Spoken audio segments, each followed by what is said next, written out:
Hello and welcome back to Rock Records Reviewed. My name's Adam, and this week for my 80th show I'm going to take a look at the top 10 rock albums of the 80s.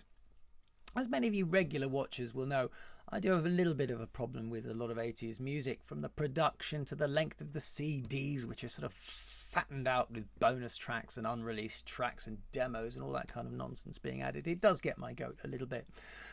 And the fact that many great 60s and 70s artists lost their way a bit in the first half of the decade, trying to come to terms with changing fashions, changing technology, and looking for their place in the whole world of music. But many did admittedly find their feet a little bit again as the decade ended. Having said all that, the 80s was in many ways an absolutely brilliant decade. It particularly for singles, and especially in the early 80s, where there was lots of innovation. It was big, colourful, crazy, funny, creative period. And for better or for worse, much of what we regard today as modern pop music found its sonic roots in the 1980s. But look, I'm going to focus on the top 10 rock albums, and for that we need a criteria. So I've gone for the albums here that I think have resonated the longest and deepest since their release for whatever reason, be it a groundbreaking influence over the rock music landscape at the time, or just time itself enriching the album's appeal, or a re-evaluation that's seen the album now held up as one of the very best by the artist in question. Occasionally I'll pick a topic and halfway through think this is impossible, there's too much to choose from. And this has been one of those, because as much as I deride the decade, a lot of fantastic rock music was still made in the 80s, and I've had to leave an awful lot of great records out. Once again, I'll try and justify my inclusions to the degree where you may at least think I have a point. But I'm not going to talk about sales figures and accolades, because all of these albums have all of those in abundance. I just want to touch on what makes these records great and or important. And I don't think any of us are going to have the same top 10 at all here, but it's going to be fun talking about them and remembering the decade that taste forgot. So park up the Porsche, puff up your shoulder pads and plug in your Walkman, and let's crack into it. At number 10, I'm going to put the debut solo album from Tom Petty, Full Moon Fever, released in 1989. This is in because it's just a collection of great songs. Three of which now are absolute bona fide rock classics: I Won't Back Down, Free Falling and Running Down a Dream. But the rest of the album is very, very strong and consistent. You can hear that Tom Petty was on a real hot streak with his writing, having finally been let off the leash with his band. And as always, it sounds pretty effortless for him, and it's a really lovely coming together with the effortless production of Jeff Lynne as well.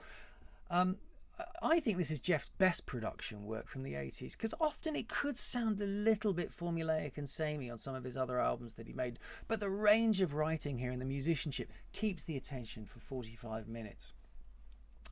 There's humour as always on this record, there's fantastic playing, wonderful dynamics, and it more than any record on this list, it's in because it's just a very strong, consistent collection of songs. At number 9 though, I'm going to put from 1981, the 8th album by Rush, Moving Pictures. Few bands embraced the 80s and its technology with as much intelligence and deftness as Rush. The signs they were moving this way began with Permanent Waves, and then reached their sort of 80s sounding zenith, and perhaps maybe a little bit overdone with Signals. But this album absolutely nails that balance of musical prog and technical progress. It has Tom Sawyer, Red Barchetta, Vital Signs, Limelight, YYZ. It's an absolute masterpiece of musicianship, and generally I think regarded as their best album. I think Rush is one of those bands whose reputation and legacy just gets stronger over time. Maybe more and more people who turn their back on modern processed music want to go back and discover dazzling musicianship, and then can really appreciate the amazing craft that a band like Rush put into their music. I could be wrong, but certainly for me, I just love Rush more and more as time goes by, and I know a lot of other people do as well. Number 8, from 1980, the 14th album by David Bowie, Scary Monsters and Super Creeps. Bowie, of course, had been one of the key trendsetters throughout the 1970s, and there was no let-up in his influence at the onset of the 1980s. And he absolutely knocked it out of the park with the lead single from this album, Ashes to Ashes, which in my humble opinion is one of the absolute greatest singles of that decade. He was once again the key iconic figure in the new romantic movement this time, giving rise to Duran Duran, Spandau Ballet, Ultravox, Japan, so many more. And this is one of his finest albums. It has, of course, insane guitar contributions from Robert Fripp from King Crimson. And the songs here, Ashes to Ashes, Fashion, the title track, they're all, obvious highlights, but there's so much more in between here. And it's also avant-garde and postmodern. It's punky, but it's new romantic. It's poppy. It's got shades of sort of 50s retroness in there as well. And I think it's all down to Bowie's artistic decisions, which are always so brave. You just listen to the Japanese spoken backing vocals on this album, or listen to the lead vocal on It's No Game. It takes huge cojones to decide you're going to scream an entire vocal tunelessly for one of your songs, especially on a Bowie album, which is going to be heard by so many people, but he does, and it sounds absolutely brilliant.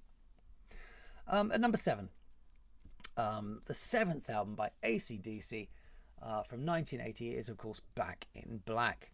Now, this album, and there has to be obviously much kudos to producer Mutt Lange here, dramatically changed the sound of heavy rock forever. Heavy rock in the past had always just, there'd been an element of thrashing about and crashing about and massive cymbals just to make lots of noise.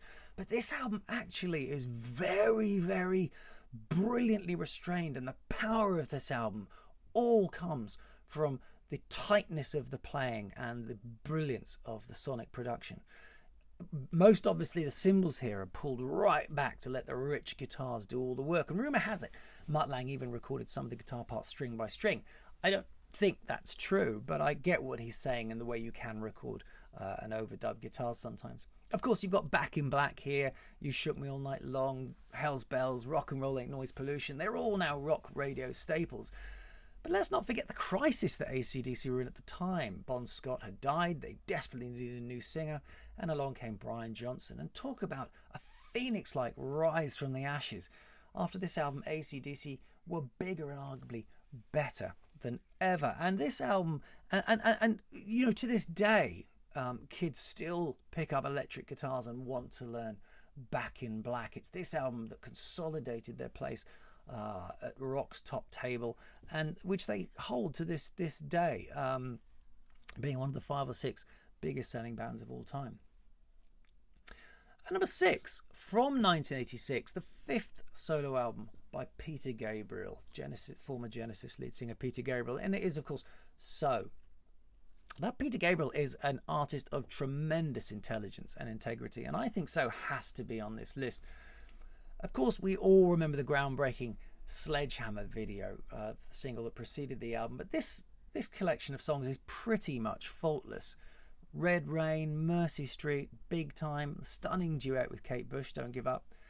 It's immaculately produced. I think this is the sound that this is it's an 80s album, but it's a great example of an 80s album, and being just really clever and with the noises you're making. It was really one of the best sounding albums of the decade, but it's also crucial in that it allowed Peter Gabriel to build Real World Studios, which has been a recording studio in England, showcasing world music and young bands and established artists for decades now. And let's not forget that Peter Gabriel was a crucial player in introducing world music into rock, and he founded the WOMAD Festival, still to this day held in the southwest of England. But this album, it knows when to go big and it knows when to pull back, and as such it has just a wonderful range of dynamics, from the simmering beauty of Mercy Street to the massive sort of Wall Street busyness of Big Time. At number 5, I'm going to put from 1986 the 3rd album by the Smiths, and it is The Queen Is Dead. So the Smiths, by 86, they already had a huge cult following, but this album really cemented their status beyond the sort of shoegazing indie bedsitters. The music here was tougher, the playing's more confident, the lyrics were funnier than ever, and the tunes, of course, had hooks everywhere. And what a lot of great tunes. You know, Big Mouth Strikes Again, The Queen Is Dead, Boy with a Thorn in His Side, Some Girls Are Bigger Than Others, Cemetery Gates, you know, and of course the magical There Is a Light That Never Goes Out, which is arguably the most popular and iconic of all Smiths songs. To this day, the Smiths still have a strong mystical hold over a huge swathe of young teenagers, with generation after generation connecting with Morrissey's tales of the trials and tribulations of teenage angst and isolation. If this was a list of influential bands of the 80s, the Smiths could arguably be at the very top of the list. But as this, for me, is their best album, I felt it had to be in here and it had to be high up. At number 4, from 1987, it's the debut album by, yes, and you knew it had to be in here somewhere, Guns N' Roses, It's Appetite for Destruction.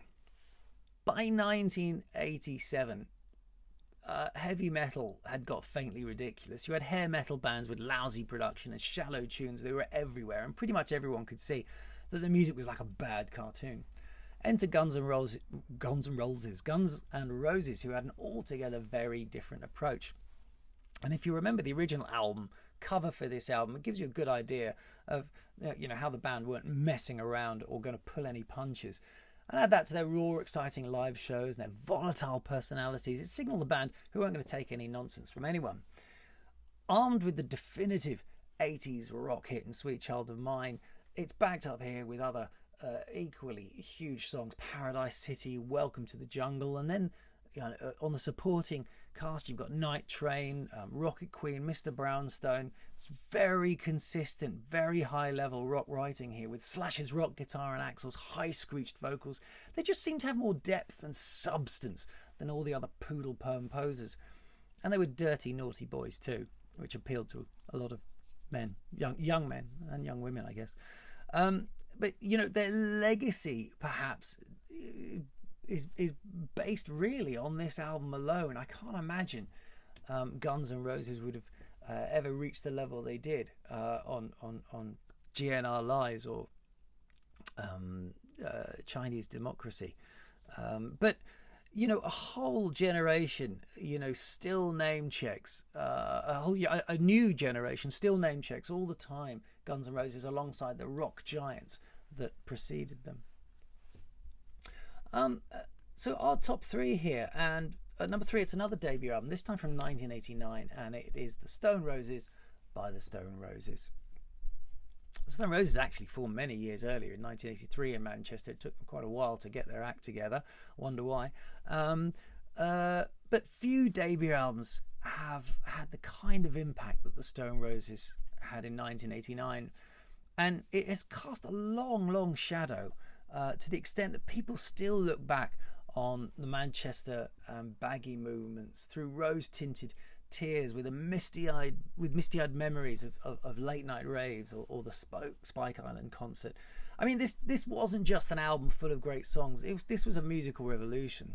Yes, it was possibly born of the jangly Smith-style guitar a few years previously, but now that intelligence and bookishness of the Smiths was replaced with a cultural shift towards hedonism and indulgence, which eventually gave way to Britpop, girl power, and the glorious 90s, and everything that all of that encompassed. And that all in many ways began here. And what songs you've got here, from one of the all-time great album openers in I Want to Be Adored to one of the all-time great album closers in I Am the Resurrection. In between you got She Bangs the Drum, Waterfall, and many other songs besides. I was a bit of an old rocker when this album came out. It took me a while to sort of fully appreciate its many merits, but, you know, pay enough attention and time can make wiser men out of all of us. So that takes us to the top 2 places on my list, and I'm really interested to know what you're going to make of these. But at number 2 from 1987, the 5th album by Irish rock legends U2, and it's The Joshua Tree. I mean, they had to be in here, didn't they? No band strode the 80s like U2. Of course, they were an indie punk band at their outset, but by the close of the decade, they were the biggest band on the planet, and their every move was greeted with the kind of media attention and frenzy reserved only for acts like the Beatles and the Stones a whole generation earlier. And it was the Joshua Tree that not just earned them their place at that top table, but it changed the culture of rock music and rock tours and even rock iconography forever. Of course, this was a gatefold album, beautifully adorned with Anton Corbijn's moody, myth-creating photos. And the music here was epic, sweeping and grand in its vision and execution. Bono and the boys, I think they fully knew they were trying to create images to last, to go along with the sound, to go along with this soundtrack, and as a collection of music and visuals.